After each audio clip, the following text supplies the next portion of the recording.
So I'd like to introduce all the speakers on this panel. So we have Manu Vora, who is the founder and president of Blind Foundation for India. Vandana Tilak, who's on the advisory board of Akshay Patra. Sailesh Rao, who's the founder of Climate Healers. And Didi Ganguly, president of iMerit US. Thank you. Didi will be the moderator. Didi, please take over. Thank you. So why don't we just get into it? Sailesh, you want to talk about yourself and Climate Healers? So yeah, Climate Healers is looking at climate change from a different perspective than what we are normally being told. So the story we've been told is making a lot of fundamental assumptions that we need to be aware of before we say what are we going to do about climate change. So imagine that you're going to a doctor and you have a persistent mild fever. And the doctor examines you and he says that you have cancer actually, and your fever is going to get worse. And that the best he can do is to limit your fever to about 102 and maintain that while the cancer rages on.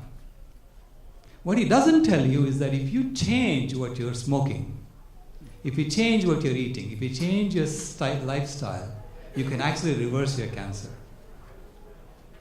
That's the situation we are in now with respect to climate change. Because if you look at all four of the possible pathways that the IPCC has analyzed on climate change, you will notice that we continue to deforest for the next 100 years. So we continue to increase our consumption for the next 100 years. I mean, who said that this is normal, that this has to be done? 99% of what we buy in the US, we don't even use after 6 months. So why should the rest of the world consume at the level of the US? So what we are saying is that if we have systemic and behavioral changes in human societies, we can actually reverse this. And we have statistics to prove that. I asked a professor at University of Illinois, Professor Atul Jain, who's a land carbon expert, to just run an experiment and see what happens if the whole world goes vegan. How much will the forests come back and how much will they sequester? And his estimate is 265 gigatons of carbon, which is more carbon than we have put into the atmosphere since the industrial era began. So, but that required a behavioral change and a systemic change, to achieve that. So those are the kinds of questions that we are addressing at climate change, at Climate Healers. Vandana, quick introduction to Akshay Patra.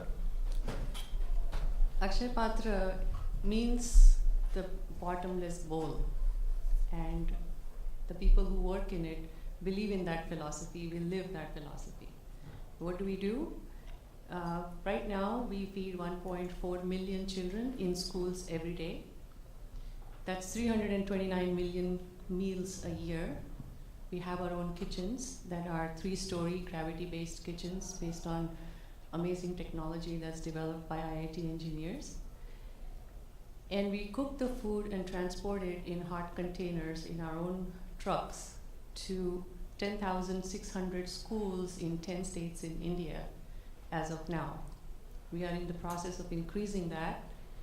Our goal is to reach 5 million children in all the government schools as a part of the midday meal program that the government of India has started in 2002. So Akshay Patra basically, I think, solves a very basic question. That's of hunger. You can send a child to school, but if the child cannot focus on reading or writing because of this hunger in his belly, and we have, even as adults who have easy access to food, have seen that void in us countless times. And a child whose job it is to be hungry. It's their job to be hungry. They're growing kids, their bodies are growing. If it's their job to be hungry, it's our job to feed them. It's as simple as that. Okay. Manu? Just take about 30 seconds, close your eyes and see what kind of world you will live in.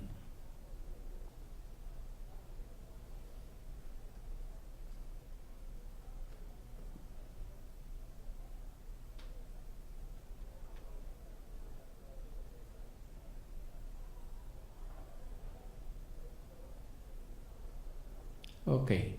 So I had an encounter when I was 14-year-old when I lost eyesight for 24 hours. And then I imagined that what will be my life, because I had lost my parent when I was 6 years old. No parents, no eyesight. And I'm still in high school. What will be my life? 30 years later, we started a foundation called Blind Foundation for India, when we came to know that India has a burden of 15 million blind people, which is 1/3 of the world's blind population. Problems are twofold. Children age 4 to 6 go blind because they don't have enough vitamin A in the diet. Elderly people sitting in the villages, cataract due to age-related issues come up and their cataracts are not removed. So this burden, 80% of that is preventable or curable. So when we started the foundation, our mission was and is to prevent and cure blindness and educate and rehabilitate blind people throughout India. And I'll talk a little bit more about it. And Didi, if you allow me, I want to talk about one more item. So this is about, the first item I talked about is the right to healthcare and Chakshudan for, we are in the 27th year. Last several years we have started a new initiative, and I am from IIT BHU, 68 Chemical. When I went to IIT BHU, one thing I learned from our founder, Mahamana Pandit Madan Mohan Malviya ji, his dream was that when people come to the Temple of Learning at BHU, they will not only learn technical things, but they will be useful to the society by taking up a cause and help the lower strata of the society in the nation building. And with that background, we have started doing something unique at my campus, which is using Google Hangout. So gift of knowledge transfer, leveraging technology. And I'll talk a little bit more about it later. Great. So, when I initially got into this different kind of work, I'm a technologist by history. One of my mentors introduced me to Sailesh. And I went and met him. He lived in California at the time. I went and met him, and he really gave me a long tutorial over the course of this meeting. And one of the big insights I came away with from that interaction was that people who work on poverty are, by definition, not poor themselves. And as a result of that, what happens is a lot of the interventions that are designed are not really what the poor want, what the poor need. Right? So I remember that moment when it hit me that this requires tremendous amount of empathy on part of whoever is designing the intervention to really design something that is actually effective. And over the dinner, what I learned was, climate change affects the poor tremendously, and it is really expensive for the poor the way climate change impacts them. So, could you kind of repeat a shortened version of that 2-hour tutorial that I got from you? I've been working in this particular village in Rajasthan, India, because they have been so kind to allow us to experiment and try things out. When we go there, we think, okay, so you have an energy problem, you have an energy poverty. So to address energy poverty, you have so much sunlight out here in Rajasthan. So let's find a way to harness the sunlight and let you use it for your purposes. So it sounded like a good idea to give them a solar cooker. So, and so we designed a solar cooker that would cook their food, and we deployed it in 2010 in about 5 households in that village, and within 6 months, not a single one was being used. And these days, it's being dismantled, and they're using the pipes for something and the reflector for something else. Mainly because it doesn't address what they really needed. In a way, it's humbling to me because I should have thought about this, and I was a fool not to have thought about it, because if solar cookers were such a good idea, how come the rich are not using it? You know? So there are so many issues. They don't want to cook outside, they want to cook inside, they don't want to cook standing up, they want to cook sitting down, and they don't want the birds pooping on their food, because it's outside. So it's, you then say, okay, we have to sit with them and understand what is really going on there and figure out how to make this work. And so we tried doing that over the next 4 years. And this January we had a breakthrough. Because this January we were watching them cook on their regular stove, because their regular stove is perfect for them, except for the fact it's not very efficient. Otherwise it's perfect. It's insulated on the outside, the child can touch the outside and it doesn't get burnt, and it fits their tawas, their pans perfectly. So what we realized is that their stove lack a basic function that we take for granted in everything else. If you look at a fireplace, you'll always have a grill in the fireplace where you put the wood. But none of their stoves have grills. So we fashioned a grill out of some spare metal, some scrap metal in Udaipur, and put it in their stove and said, try this out. And the wood use for the same cooking dropped from 2.9 kgs to 1.1 kg. Wow. It was a huge drop. So then we had it tested at the Cook Stove Testing Center in Udaipur, and they confirmed it. It reduces wood use by 63%, and it reduced soot by 89%. So the black carbon emissions went down so much, which is a huge impact on mitigating climate change. So I just returned from India, and we deployed 1,000 of these now in the villages, because this particular device they're willing to use, because it changes nothing for them. They just put it in their stove, and they put the wood on top of it, and it burns beautifully. It's just the standard grill that every fireplace has, except it's fashioned just for their stove. And there are 600 million households in the world that don't have that. And it's such a simple technology, but none of the engineers have really gone and sat with them and understood that that's really what is going on.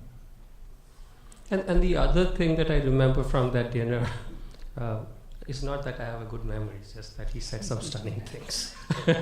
I remember that picture you showed me. There were these two hills, and one had become completely green, and they were really willing to invest in this so that they had proper resources.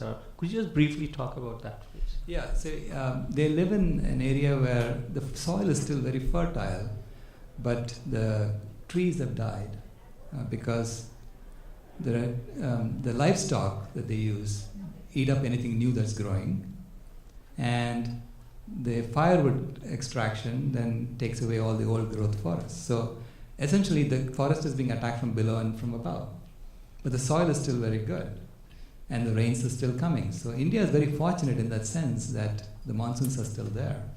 So if they just sequestered 250 acres of land and prevented livestock from going in there, and it became green within 4 years.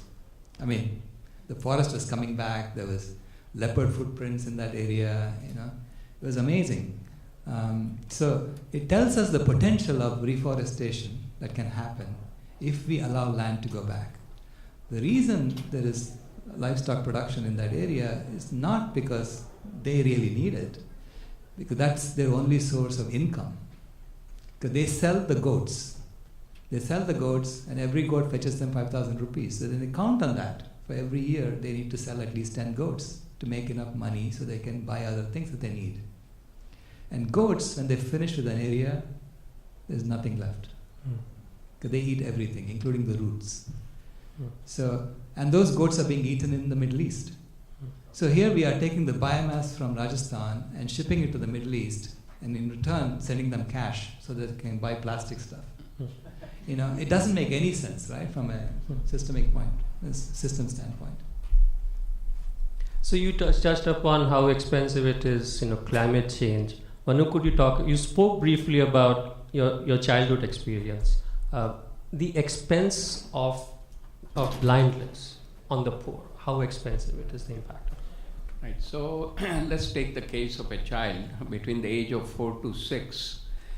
If that person is given vitamin A, 5 doses, 20 cents each, $1 investment, that child not going blind, stays in school, gets educated, hopefully goes to IIT, gets the best education, or IIM or whatever, and that child has a potential of earning $100,000 in Indian rupees in 30 years. So you could see the exponential power. $1 of investment in prevention can lead to $100,000 benefit to that child, not monetary only, but the quality of life for the child, for the family, for the society where the burden is not there to support them if the child goes blind. So the prevention is the key. And if I can add, our real focus right now is on prevention, where we are sending our medical partners, doctors and nurses to government schools to check out the eyesight of children. We are finding 2 to 3% of the children have some difficulty with the eyesight. They don't get interested because they can't see what's happening on the board, and they slowly withdraw from the school system. And that's a tremendous loss to the society. So we provide immediate intervention, either vitamin A, glasses, eye drops, rare cases that cataracts are removed if there is a family history. So that's the simple solution on the one end, prevention, and that's where our focus is to a large extent. On the other end, as I mentioned, 60 plus people living in the villages, when they get the cataract, the children tell the parents, you just sit in the corner, you don't need to worry about, we are not going to spend money on you. Unfortunately, that's the situation in most of the cases. It takes only $20 to do one cataract in India, and it's a simple 10 minutes operation. Here it costs $4,000. So this morning we heard the multiplier impact by Vinod Khosla, right? It's the multiplier is 200 times. And it's not only just the money, but the quality of life of that elderly person changes quickly, helpful to the family, and be useful to the society. So at both spectrum, it's extremely expensive to be blind. And if we can put a little bit of resource, it's going to solve the problem big time. So, we've heard from two great individuals who are working and have spoken about how that has impacted how expensive it is to be poor. Now, from an organizational perspective, so Vandana, if you could talk about how Akshay Patra clearly has very high standards, and it has used technology and management practices to scale your operations, and how that has impacted the cost of running an organization such as Akshay Patra. Sure. I'll go back into a little bit about a couple of sentences about the history of Akshay Patra. So in 2002, the founder of Akshay Patra saw children and dogs fighting over food outside their ISKCON temple. And at that time he swore that no child is going to go hungry within a 10-kilometer radius. So they have kitchens that were not utilized. So during the week, the priests would cook for the children, and so slowly the schools around the temple started sending them requests. Why don't you bring your food to the school? Because children are showing up in school for the food, and they are focusing and they are learning. There are girls coming to school, so they saw that here was something that was worth working on. And so we started with 1,200 children in Bangalore. And the Karnataka government was inspired.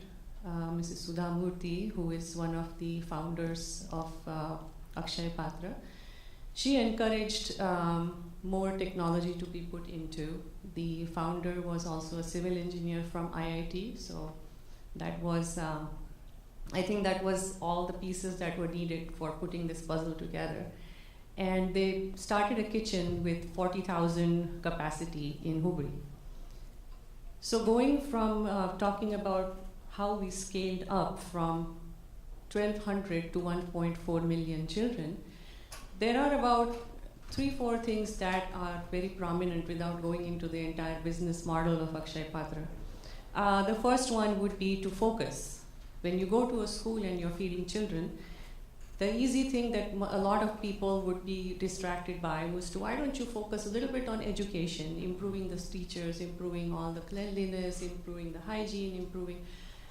Akshay Patra has remained absolutely focused on hunger, on feeding children. And our focus has always been to make sure that we optimize the cost without compromising quality.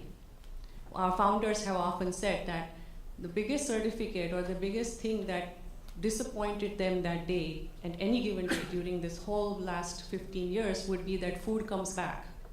And he did not like that the children did not like the taste of that food. So that compromise has never happened. We have never ever gone into anything else but feeding children. It costs only $15 to feed a child for an entire year. That's after considering depreciation costs. It actually costs only 13. It's 13 cents per meal, 8 cents are given by the government, and 5 cents are raised by us. So the second thing that we do to scale up is to optimize efficiency, to increase operational efficiency.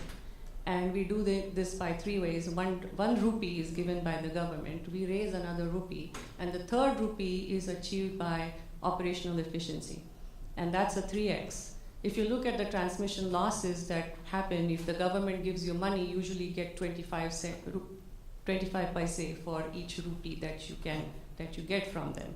So if you look at from 25 paise to 3 rupees, it's a 12x multiplier.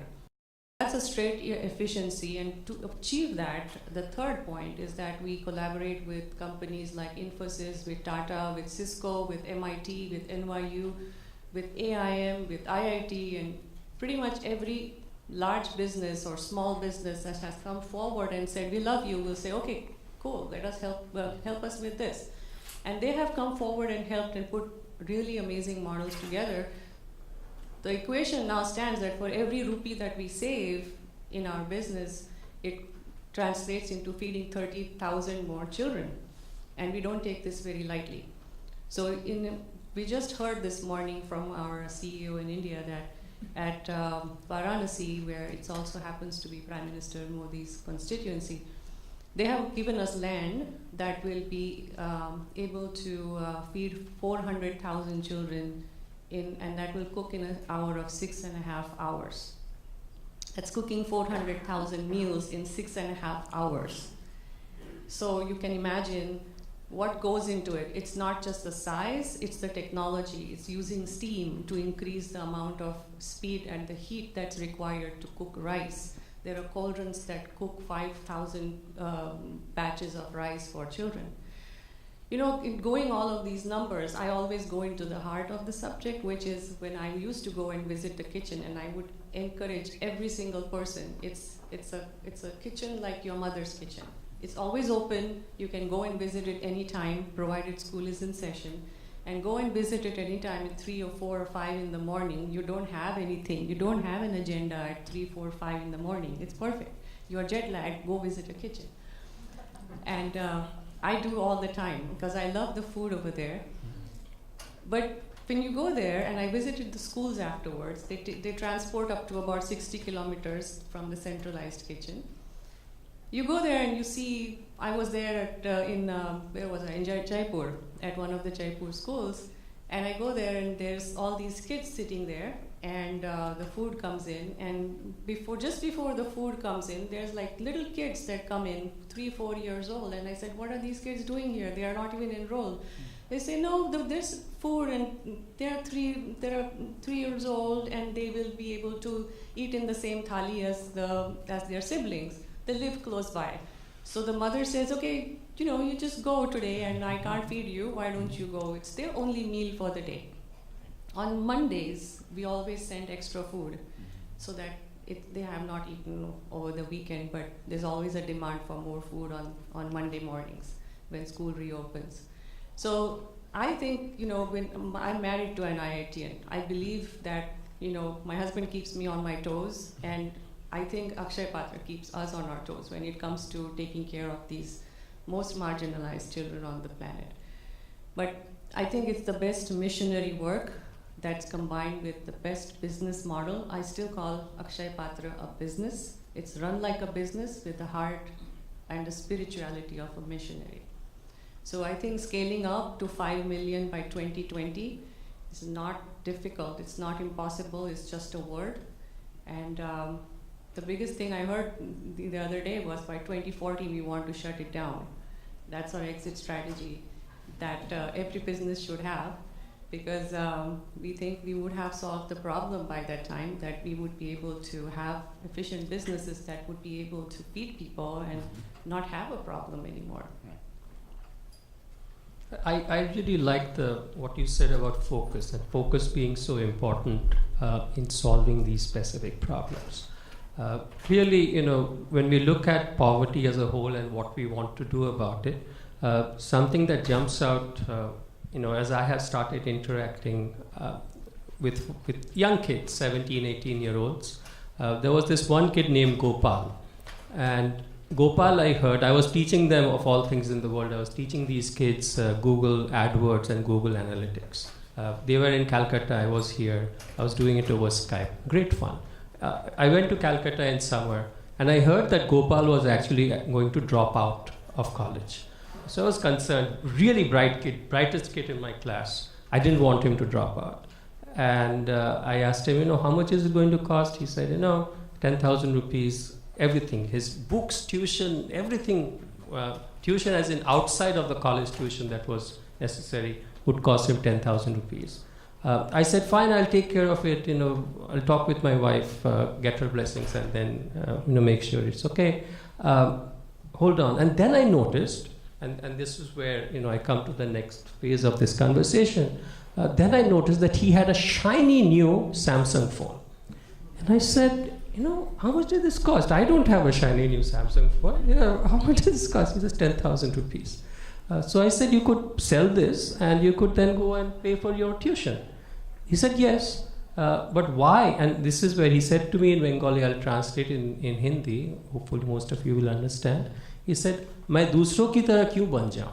Why should I become like everybody else? His entire sense of identity hinged on possessing that white Samsung phone. So really interesting. I spent a lot of time discussing this with my friends. Clearly, Samsung, Coca-Cola have ways of getting their goods to everybody, right?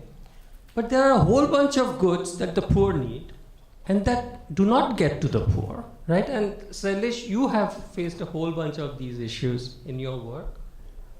Yeah, in the village we work in, 7 years ago, nobody had a cell phone. 4 years ago, 40% had cell phones.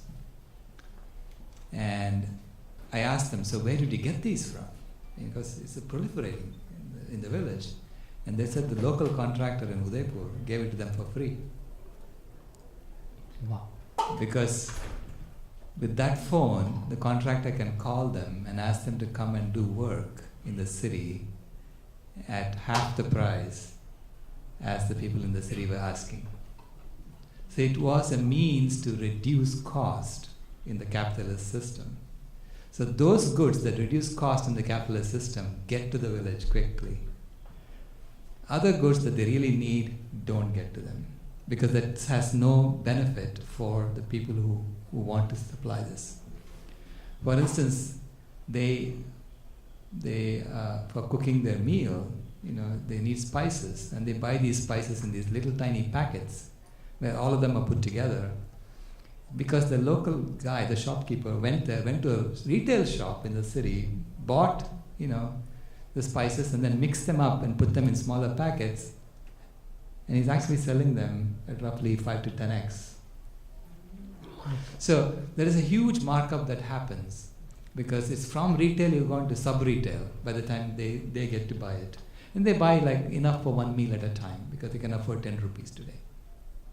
So this is the problem, you see. It's ultimately capitalism that's driving whether they get something or not. And capitalism has decided that they are useful for reducing cost, and that's about it. Wow. So going back to Gopal's story, the other aspect of that incident. Now, clearly Gopal was not seeing the value of education, right? To him, dropping out of college was okay. He simply didn't have this long-term perspective of what was education going to do. And with your program, you are doing a lot for education as well, Manu. Could you talk a little bit about how you are doing? Sure. Yeah, so basically, I was at the campus, IIT BHU, after 44 years. And what I saw was students are extremely brilliant because these are the top 0.75% of the nation's youth get to go to the 16, now 18 IITs, 10,000 students only, right? 0.75% admit rate, much tougher than getting into Stanford, Harvard, MIT of the world. Unfortunately, they don't spend much time on building up the soft skills, communication, leadership, initiative, meeting management, time management, etc. And then around that time in 2012, a partner in KPMG in India wrote an open letter to the graduating class, challenging them and saying that congratulations, all of you got a fat package, condolences to us as a company, because when you come to us, you have zero leadership skills, you don't take any initiative, you are waiting till we tell you what to do, you are not worried about your career development, and you don't spend any time in continuous learning. All you want to do is do little, collect the paycheck, go home. And by the way, you are not ethical. You fudge the expense report at the end of the day. Now, this is the indictment to the education system in India, where we are spending so much money and we are not doing it the right way. So to bridge the gap in soft skills, we started an experiment at IIT BHU with the help of Dean of Students and another faculty from electronics. We got a tremendous support. What we do is we do a Google Hangout. And by the way, I teach for the last 22 years as adjunct faculty in business school, and my profession is quality management. So Vandana, I liked your approach of using the lean and quality management philosophy to rein in the cost and give the maximum benefit. So when the Google Hangout is arranged, limit is 10 notes can be one time at anywhere in the world. So 9 hostels, student open the laptop, they are in a common room, so they project it, and there is no limit to how many people could be coming at one location. 1 hour and 10 minutes, 50 minutes of presentation, few YouTubes thrown in to keep them entertained because they are the young people, they connect with it, and then live Q&A. Now this is a free video call service from Google, so hats off to Google. And other benefit is simultaneously YouTube is recorded and we make it public. And then we share it with 6,500 students, faculty, administration at the campus. And by the way, there are some educators here. Back home, our faculty still keep teaching what they taught 30 years ago. They don't want to change, and so this is something for them. Now, just to give you one more example, with the American Society for Quality India office, we started a series in now Mumbai area where we have roped in 9 colleges with the overall potential of about 25,000 students, faculty, administration benefiting from this series of program called Leadership Excellence Series. And then 6 other states in India, we just started a first hangout. Almost 900 people showed up. At a university in Gujarat, 60% of the faculty showed up, including the president, the vice chancellor, the director. They are hungry for this knowledge. Unfortunately, IITs, those, our directors and administration, they think they know it all. And I come from Gujarat, they all have MBA. Mane badu avde che. Yeah, so I think there is a shift in mindset, and before I come to my conclusion, I want to read a couple of things very quickly. I'm sure some of you have heard this, Athénie de Grillet, a French philosopher. He says, I shall pass through this world once. Any good thing that I can do for my fellow human being, let me do it now, let me not defer it, for I shall never pass through this world again. And the second thing, I request all the IITians who are here, that all of you have received so much from our country. Our 80% of the education was subsidized. We literally paid nothing to get educated in India, right? Government took care of it. Actually, the taxpayers, and there was an example that the person who buys a matchbox, they paid the taxes, and those taxes have supported us at IITs. Now it's our time to turn back and give it back. And one specific quote I want to make: learn, earn, and return. If you learn well, you'll be able to earn very well, but at the end of the day, figure out a way to give it back, because I or neither any one of you have figured out any way to take your money with you when the call comes to meet the Creator, and we all have a number lined up, right? And secondly, we have tremendous knowledge from our alumni. You spare 1 hour or 2 hours, which we heard in the previous session, per month. Pass your knowledge using this platform, which is free. Excite younger generation in entrepreneurship in your area of expertise. Give back big time. The impact will be huge, and nation building will be done one brick at a time. Vandana, some final thoughts? Final thoughts. Going at that question, there are 6 people who are asking about aligning success with Western consumption. We are all talking about India here. So let's not forget there are 1.3 billion consumers. Some consume more, some consume less. And in this room, I think we all want to talk and address the people who consume less or don't have the opportunity to consume food or the opportunities that they could possibly get with education or being able to see something. On behalf of Akshay Patra, I would definitely ask everybody, when you go to India, visit a kitchen. There are 22 kitchens that you can go and visit. And ultimately, it's not the donors who are, of course they are there who are supporting the organization. They are the building blocks. I think our children are our customers, and our customers need to be happy. Our customers need to be well fed, and I think the customers are always right. So here's to more helping Akshay Patra and our children. Anybody else wants to respond to that question? You know, clearly it's a popular question. Yeah, I will respond to that. I mean, I want to give you an example. Okay, so imagine that you are a strong 50 kg human being, and to show your strength, you are lifting a 150 kg weight over your head. And then you discover that you are standing on quicksand. And the thing is just going in and you are sinking. Do you throw away the weight that you're carrying, or do you try to slim yourself? So that is the problem we face today. Okay? Our consumption of, especially of animal foods, for instance, has raised the biomass of the planet to about 1.5 billion tons in megafauna. The sustainable level is estimated to be about 200 million tons. So we are 7.5 times the sustainable biomass. Of that 1.5 billion tons, 1.1 billion tons happens to be livestock. And 360 million tons is human biomass. So our human biomass is already bigger than what the planet can sustain. On top of that, we are carrying 1.1 billion tons of livestock for ourselves. So what is the smart thing to do? This is a systemic question. It's a system question, okay? So you look at it from a system standpoint, you see the smart thing to do is to throw away the weight you're carrying.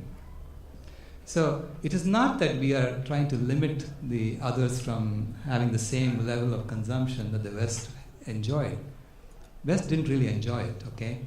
I mean, look at America, for instance. 49% of American adults, are either on antidepressants or anti-anxiety medication or on illegal drugs on a daily basis. Tell me this is success. Is this success? We are Indians. We have the knowledge from our ancestors that has addressed these questions over and over. And everybody is looking to us to lead on this issue because of our spiritual past, of our spiritual knowledge. So we need to step up as Indians and do the right thing. So and not condemn the rest of the world to have the same level of anti-anxiety medication and antidepressant medication in their lives. I can Manu take the had next one. The biggest challenges we face in to reduce blindness in India. So I think the one thing is in India we are trying to raise some awareness through the National Association for the Blind, which has been doing yeoman job since 1952. More than that, it's the rural area where more awareness is needed, more education about hygiene, proper diet, so vitamin A, milk, carrot, whatever green vegetables they can get. And of course, poverty is the root of everything. But still, if you can make some changes by giving the awareness about it and educating people, the issue of blindness in children can be reduced. And secondly, getting the right intervention at the right time. Because if you wait too long and once they have the blindness, then you are just mopping the floor at that point. The next question is, can you tell us about different ways to get involved in your initiatives? Right. I will actually take a stab at that one. At PanIIT, we go out and hire extremely financially challenged folks. I have a program running right now to teach them English. If I can teach them English, I can increase their income 3x. Guaranteed, 3x increase.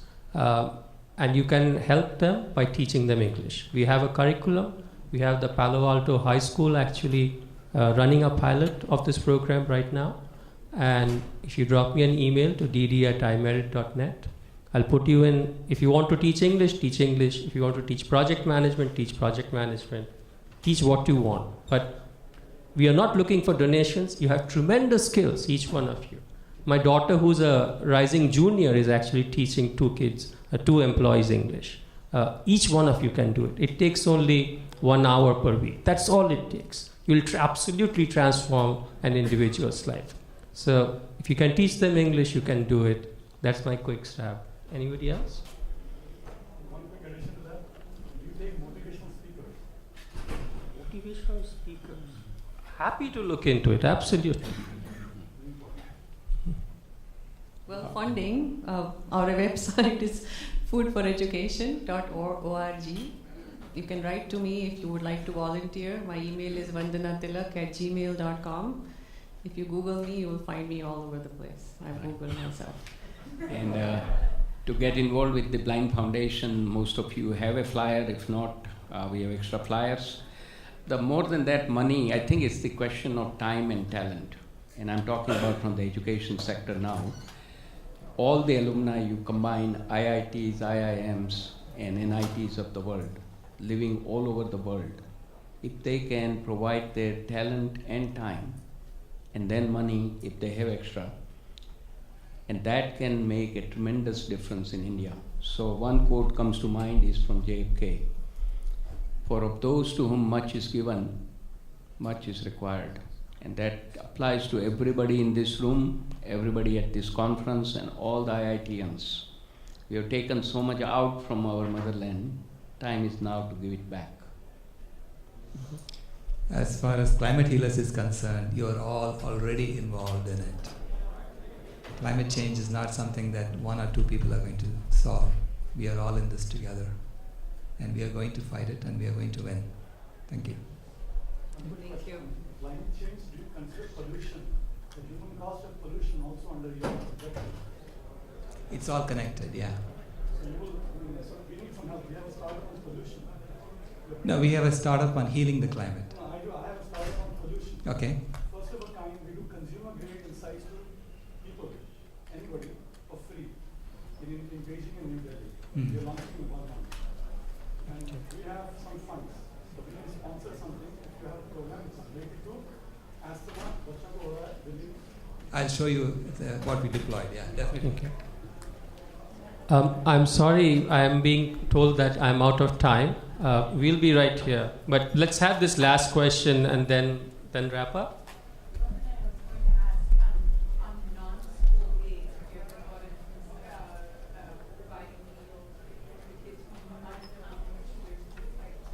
Yeah, we do. It's part of the government program. So if the school is out, we don't have the money. But now what we are doing is trying to maximize the efficiency of our kitchens, because it also involves our workers who have to stay home for 3 months. So we have the local factories and companies that buy our food, and there are no weekends because on Sundays we feed the Urdu school children. The Muslim schools are closed on Fridays, so there are still children that we feed on all 7 days, except when school's out. Okay. Thank you everyone for coming. Thank you Manu, thanks Vandana, thanks Sailesh.